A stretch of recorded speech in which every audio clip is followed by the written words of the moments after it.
The following program is made possible with the assistance of a grant from S&H Green Stamps.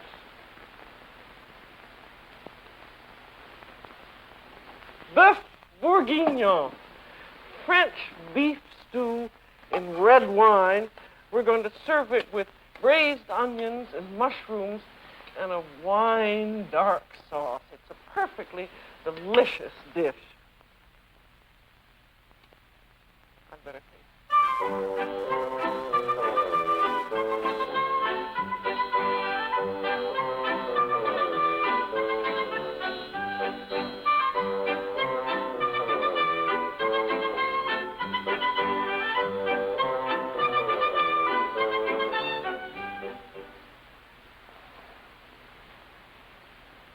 Hello, I'm Julia Child.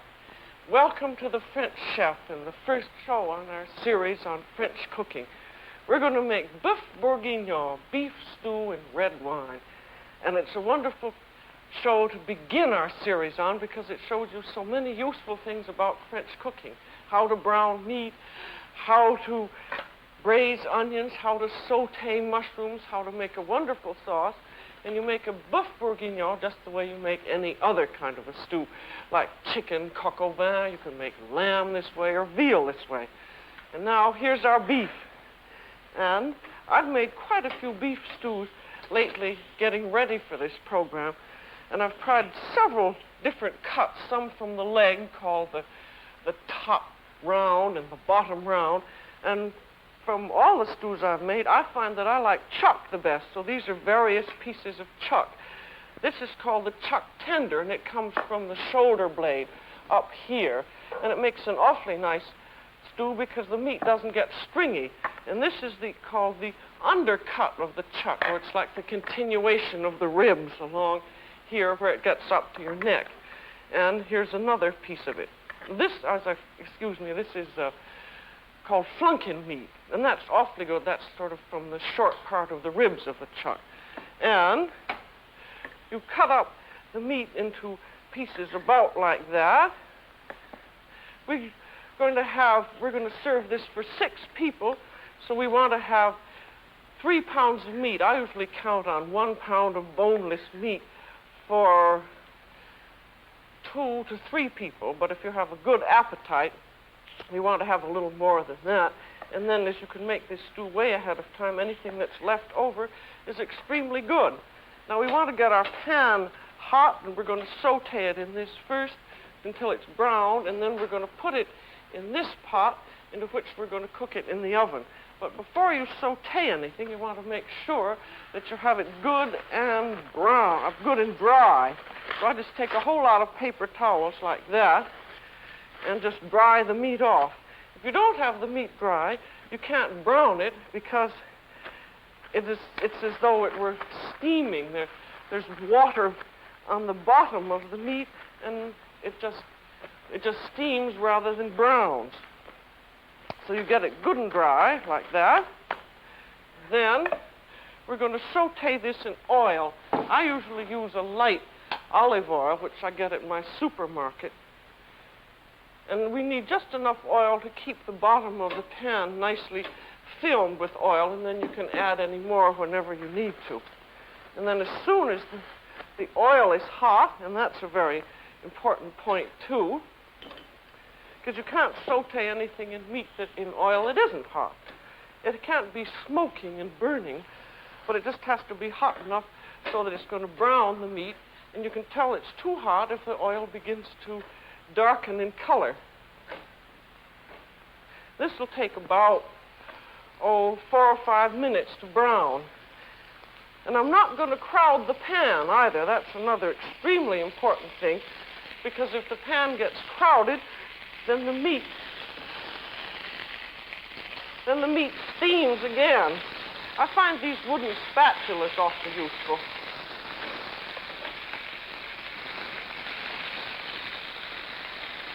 Just keep moving it around so it won't stick. As soon as all of it's covered with a little bit of the oil in the pan, then it doesn't stick anymore.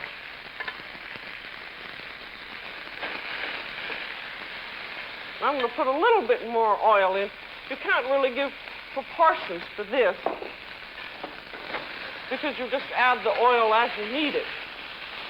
You can use peanut oil, which is perfectly good. You want to be sure with your oil that you don't use any that, when it gets hot, it has a bad odor. Olive oil is, a light olive oil is awfully good. Peanut oil is good too. See, that's beginning to brown. You want to get it brown on all sides. And if your heat gets too much, you can just turn it down. I'm keeping it up on very high at this moment. And then as soon as I think it's getting too hot, I'll turn it down. You just keep turning it around like that. Now, if you're doing chicken, you do it exactly the same way. If you're doing lamb stew is awfully good and it's not expensive. You do it exactly the same way. So while you're watching me do this, remember you could do lamb or veal or chicken. Coq au vin is just the same as Boeuf Bourguignon. Bourguignon means Burgundy, and that's where this dish was invented, in Burgundy, and they usually use Burgundy wine with it. But you can use any kind of nice red wine, as you see. There, that's just about browned enough. Now we'll put this, as it's browned, into the casserole. I'm going to heat up that casserole a bit. That's just, see, that didn't take very long, only about, 3 or 4 minutes. I'm going to turn the heat down a bit.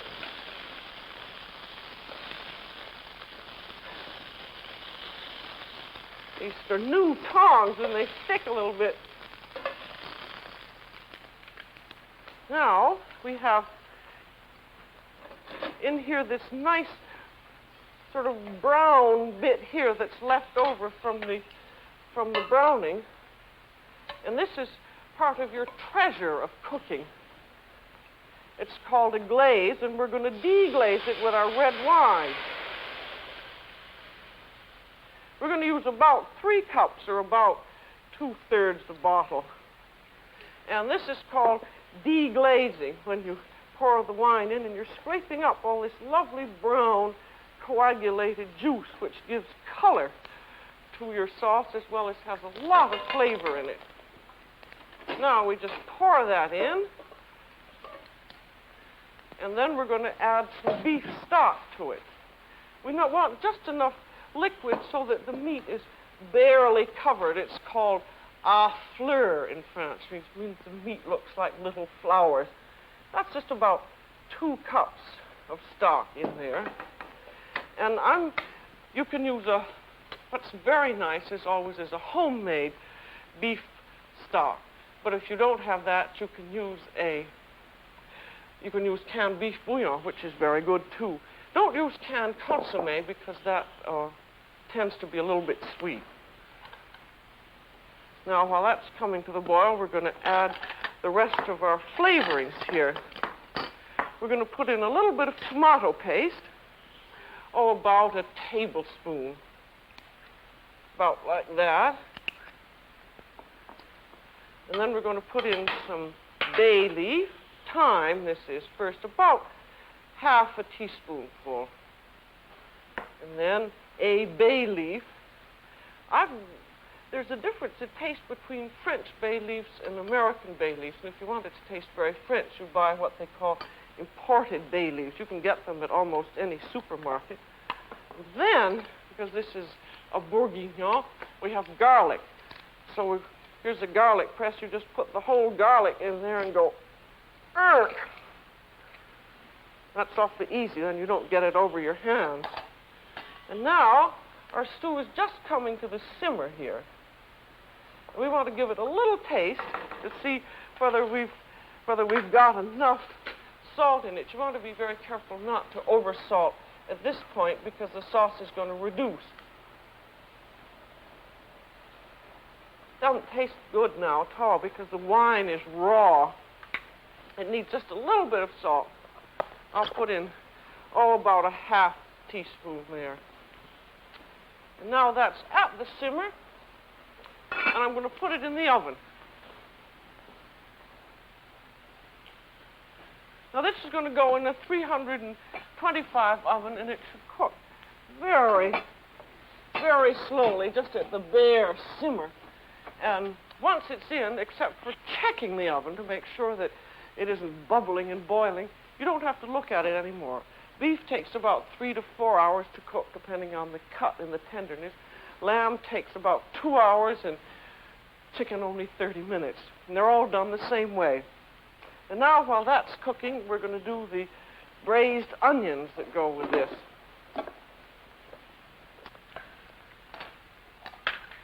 You see, with this kind of a stew, you can do so much ahead of time. If you can get the beef all done ahead of time and the onions, and then all you have to do at the end is just the final fixings. Now, these braised onions are something that you can do. They're awfully good served with a stew, or you can serve them just as a plain vegetable with just parsley on them, or you can cream them, but this is one of the best ways of cooking them. Now, to peel onions, the easy way, I've got a whole bunch of these peels, but I just wanted to show you how you did it. Quickly, we'll say that this is a pan of boiling water. You just take all your onions, put them in the water, and wait till the water comes back to the boil again, and then leave them for about 20 seconds just to loosen the skin. Take them out, and then peel them. And when you peel them, we want to cook these whole, so we want to leave just as much of the onion together as possible. Now you see how that skin slips off. And now, because we want them to stay whole, you've got your root end here, and you take your little knife and you just pierce a little hole in that. Let's see how quickly that goes. But be careful that you just shave off either end like that. There. Now poke your little hole in. And then there are peeled onions, and we're going to cook them in a pan like that. You want to have a pan that will just hold them. You don't want them piled on top of each other. Then we put in a little bit of water, so they're about half covered. And we want some butter. The butter adds flavor to them. So we want about a tablespoon of butter like that. And some salt. And then we want to bring them just to the simmer on top of the stove. And then you cover them. I don't have a cover. I'll use this and pretend we have one. You cover them and you keep them in a very, very slow simmer for about 25 minutes until they're tender. Now, as we don't have 25 minutes, I've got some that have already been cooked. I cooked these last night, so you can see you can do this all ahead of time. And they're done when they're soft. But as you see, they've kept their shape. Now, when they're done, then you just put them aside, and you can do them the night before if you want. Now we're going to do the mushrooms.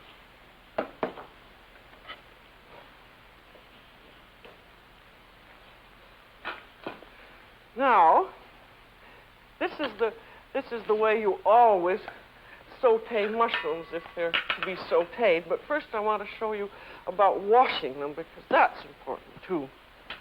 Now, we've got these. Here are two mushrooms. These are both fresh ones, but this one is a little bit fresher than that one, and you can tell because the stem is attached to the cap like that. This one is still fresh. If it were not fresh at all, the cap would have spread way out, but it still has that nice curl, so you know it is fresh. And you want to trim a little bit of the stem off if necessary. Most American mushrooms don't have any dirt on the end of them. These are nice and clean, but you always want to wash them because there may be a little sand. And if the cap and stem are open this way, you always want to take the stem out like that. With this one, you don't have to. And then you wash them. You dump them in the water like that. I'll move this over here. And you lift them up with your hands, and any sand that's in them will drop down to the very bottom. Then, when they're all washed, you drain them by lifting them like that. If you took the water and poured the mushrooms into the sieve, of course, all the sand would fall back on them again. And then, before you do anything more about the mushrooms, and particularly if you're going to saute them, they've got to be absolutely dry. So you take a nice clean towel and you dry them off. Because if they're wet, they're not going to brown. What with electric washing machines and everything, you don't have to be upset about using towels for things like this. And now for cutting them, we in this stew, we don't want sliced mushrooms, we want quartered mushrooms. If they're sliced, they disappear a little bit too much. So to quarter them, you just take the cap and do like that. And then we want the stem to look like the cap, so that we just cut it on the bias like that. There, I'll do another one so you'll remember. So you just cut like that. If you have a great big mushroom, you might want to make 3 cuts like that. So they'd all be about the same size, and then your stem is cut on the bias. There, now our mushrooms are all ready, and we're going to saute them. I'm going to use, oh, wait a minute, I'll get rid of this. I'm going to use one of these patent no-stick pans. I like them very much, because nothing sticks on them, just as they say, and I use it like an ordinary pan with oil in it and butter. And these are mushrooms as to what they always say, sauteed in butter, but they aren't actually sauteed in butter. They're sauteed in butter and oil. Because if you use just butter, your butter's going to burn, and the mushrooms will taste awful because burned butter doesn't taste well. So the oil fortifies the butter a little bit. In other words, it is able to heat up a little hotter. Now we have to wait until the butter is hot enough, and you can always tell how hot it is by looking at the butter foam. So that's a very easy way of telling. And when it's foaming up like this, it means that it isn't hot enough. And as soon as the foam begins to subside, the butter is hot, and you can then saute. So it always takes a little while. You just have to be patient and wait. But you can look at that butter foam now.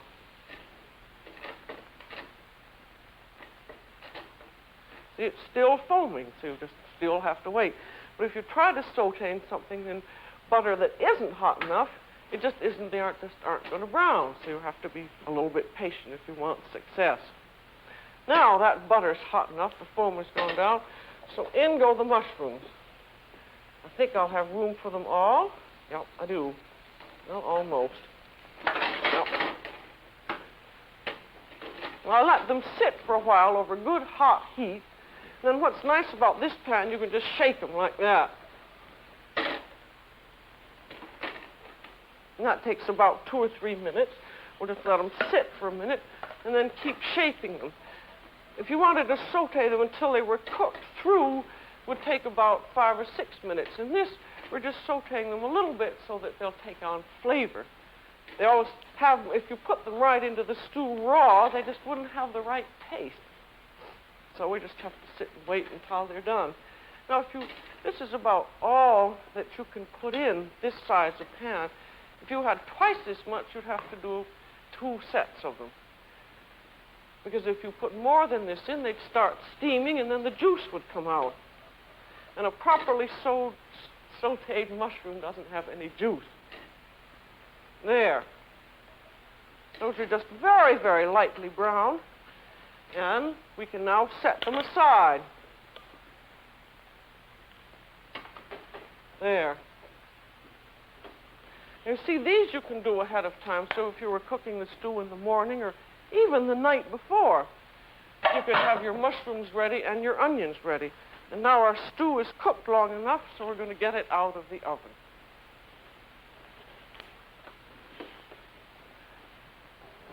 Now this stew is one that I've had in the oven for about 3 hours, and it's just about ready. Now this other one that we had in the oven will take 3 hours more, so we'll just have to wait.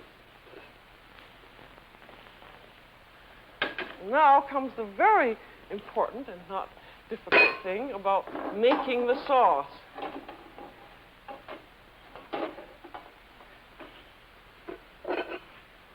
And what we're going to do here is just the easiest way to degrease the sauce and to give it its finer, final flavoring is just to pour the whole thing into a saucepan, which we'll do here. I always find a towel awfully useful to have hung around me. There. Then I'll let the sauce drain out, and then we simply put the stew back into the casserole. There.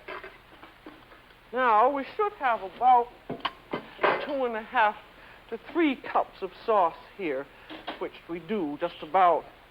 And what we do now is the final flavoring of it. We also want to take off any fat which is accumulated. If you made this a day or two ahead of time, you could put it all in the icebox, and then the fat would come up the surface and you scrape it off. But in this case, we're just going to skim it off the top. Unless you're on one of those fat-free diets, you want to leave a little bit in because it gives a very good flavor. Now we're going to taste it, and it should be just exactly right at this point. Or if it isn't, we're going to make it so.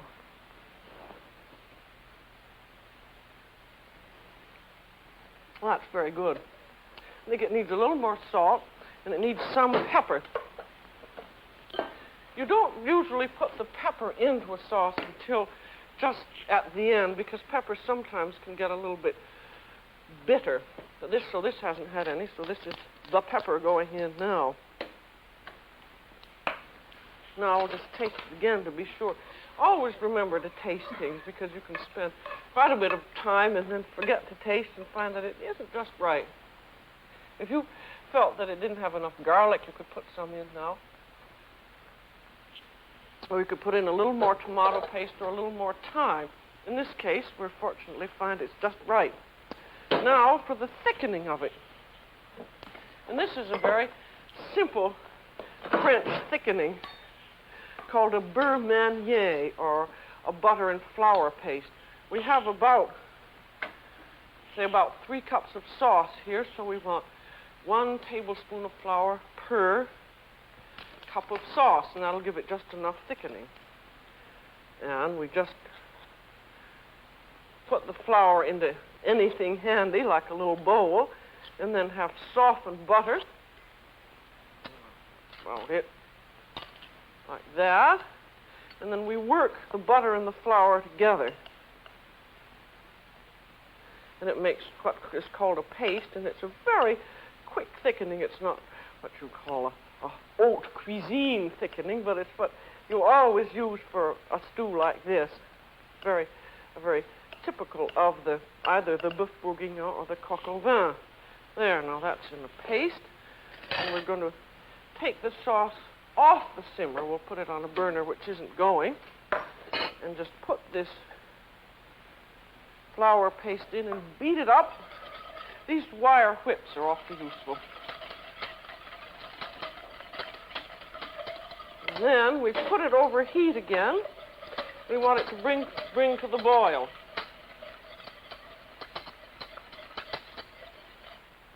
And it just needs to boil for about a second. And while that's coming to the boil, we put our braised onions in and our sauteed mushrooms. Now that's boiled, and you can see it's thick. What we wanted to do is just to be thick enough to enrobe the beef. And then, there we are.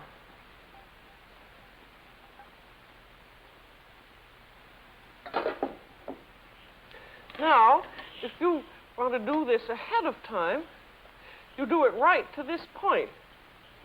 And then when it's cool, you can cover it and refrigerate it. Be sure never to cover anything when it's hot, because it may sour. That often happens. You make a lovely chicken stew and then cover it up, and it turns sour, and it's just because you've covered it before it's cold. But we're going to serve this right away, so you want to heat it up just a little bit, because you want the flavor of the onions and the beef to all blend themselves with the stew. That's going a little too hard, so I'll put it at the side. There. in about 2 or 3 minutes, and if you'd had it in the icebox, you heat it up very slowly and baste the meat with the sauce. And then you cover it and simmer it very slowly for about 2 or 3 minutes until everything was tender and hot through. So we'll pretend we're doing that. You see that, the wonderful thing about this, so you say, oh, I can't do anything that takes 4 hours to cook. It's impossible. As you see, you don't have to even look at it once it's in the oven. Once you've got the preliminaries done, you can put it all together, put it away. Or you can cook it the next time, or you can cook it the next day if you want. But it's just a lovely stew, and it's a peasant dish, and peasants don't do simple, hearty cooking, and that's just what this is. Well, now this is ready to serve right now.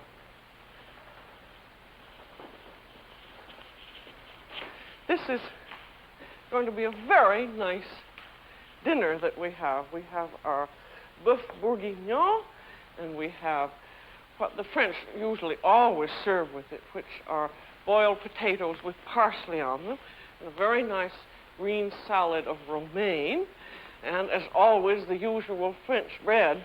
You're going to see French bread on all these meals because the French always have bread at all of them. And also, we have a red wine. This is the same wine that we used for the cooking. It's a domestic mountain red. It's a very nice wine. Or if you have lots of money, you can buy a fine Burgundy, except with a beef stew like this, you don't use one of the terribly expensive Burgundies. You use a young, full-bodied wine, because if you had a very old, delicate wine, the stew being very robust would kill the wine. And when you're serving wine, you want to think of how it goes with the meal, or how the beef and the wine marry. Because if this is robust, the wine must be rather robust. Now, next time, we're going to do French onion soup, gratiné. It's one of the really great French soups, and it's fun to make and wonderful to eat. And I hope that you will be with us.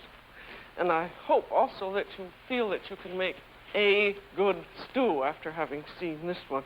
As you remember, you can use lamb, chicken, veal, as well as beef, and it's all done exactly the same way. It's only the cooking time that varies. This took 2 or 3 hours. Chicken takes only about 30 minutes. And you remember now how to saute mushrooms. Get the butter hot. Remember how the foam is supposed to look. And don't crowd the pan. Don't crowd the pan either when you're making when you're sauteing beef, or you won't get it brown. This is Julia Child. Welcome to the French Chef, and see you next time. Bon appétit.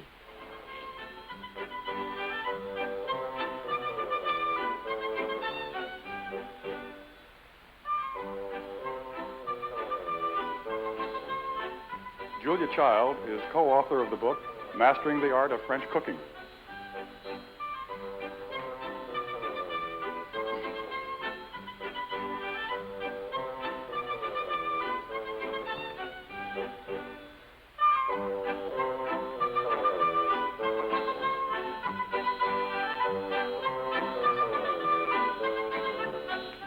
Accessories and furniture, courtesy of Design Research.